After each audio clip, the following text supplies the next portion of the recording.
Welcome, or vítejte, how you would say in the Czech Republic. My name is Toby, and today I will take you on a brief tour through the fantastic world of The Last Oricru. The Last Oricru is an action RPG with a strong emphasis on a dynamic storytelling that is driven by players' decisions.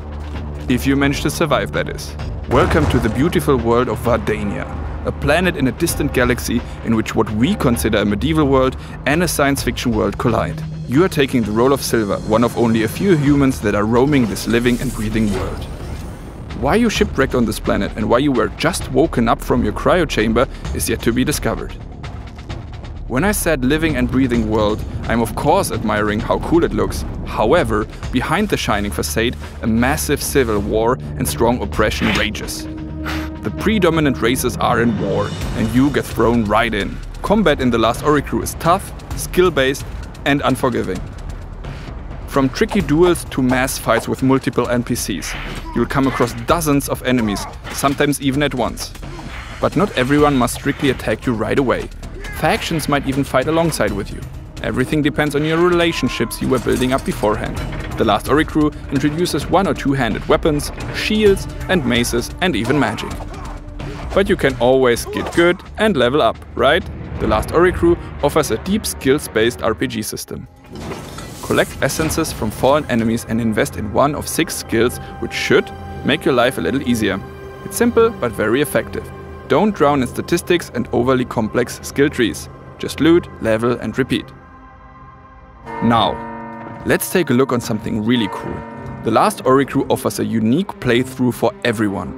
Depending on your choices, you're not only influencing the war, but also create your very own story in Vardania. Every choice matters, and you can come to multiple possible endings. In this situation, the Queen is about to visit the monastery in which we woke up earlier. Our task was to hide one of the illegal magic items from her. There you go. You don't know why, you don't know who those people in the monastery are, neither who that queen is. So you're offered to make a decision. There is no right or wrong, just your way. They do have this. Well, there was a wrong answer for poor Tobias here, but according to your decisions, the story will unfold in a certain way. Okay. Poor Jeffrey here suffers from your decision as well, but this is not a game over. This is your way, and you will have to go with it. But what if we would choose differently? Let's lie about the lightning rods. We end up in the same cellar. Let's call it the safer end. Oh, and see, good Toby is still alive, well, more or less. And our story continues from here. We just showed you 2 options, but believe me, there are way more. Tobias, for instance, needs healing. Will you give it to him? Or will you rather trade it for better equipment? Will you help Toby escape and watch his story unfold? Or do you kill him right in the beginning and loot his corpse? Sorry, Tobes, but money rules the world. The decisions you can make in The Last Oricru are influencing your entire playthrough. If you decide to rather give the medkit to the Ratkins, they will not attack you, but stand on your side. On the contrary, anger them, and you will have more enemies, but also more loot, more XP, but also, well, you know, eventually more deaths. But your decisions don't have to be definite. Remember when I said living and breathing world? I meant it. Life is change, right? And decisions are there to be changed later. In this particular situation, the Ratkins are on our side. Our task is to open the gate and invade the castle together. On our way, we meet the Marshal. He has something to offer to us, which might be more valuable. So we can backstab our new friends. Your decisions will have a direct impact on the world and how people will react to you. You can try to befriend all, which is probably not possible, or you can anger all, which, let's face it, is very possible. However, your choice matters, and that's important. Enough politics. Let's take a look on boss fights.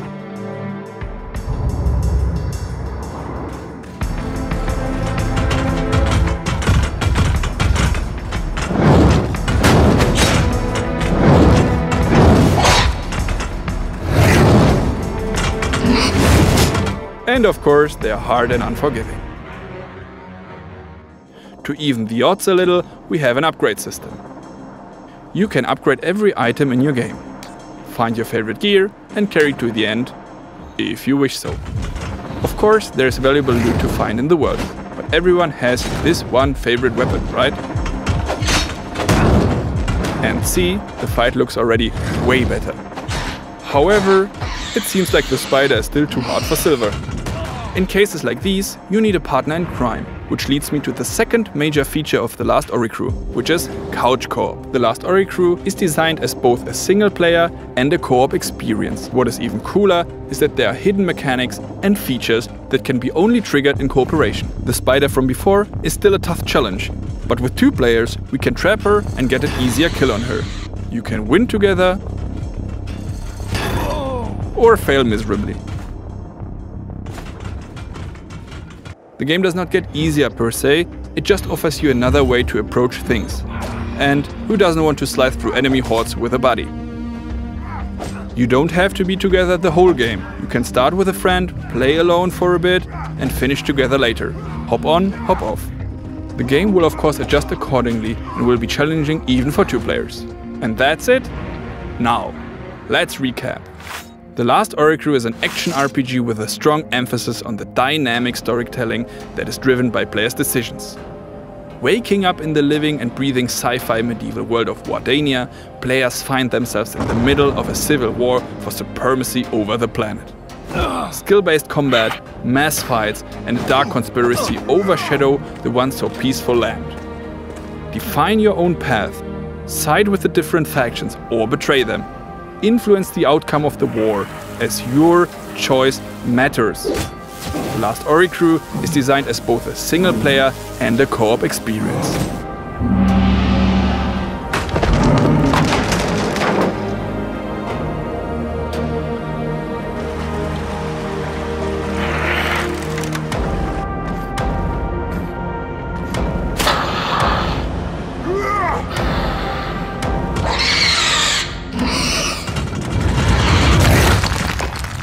Thank you very much for taking the time, and also time to make some friends since it's co-op. So see you later. Thank you and goodbye.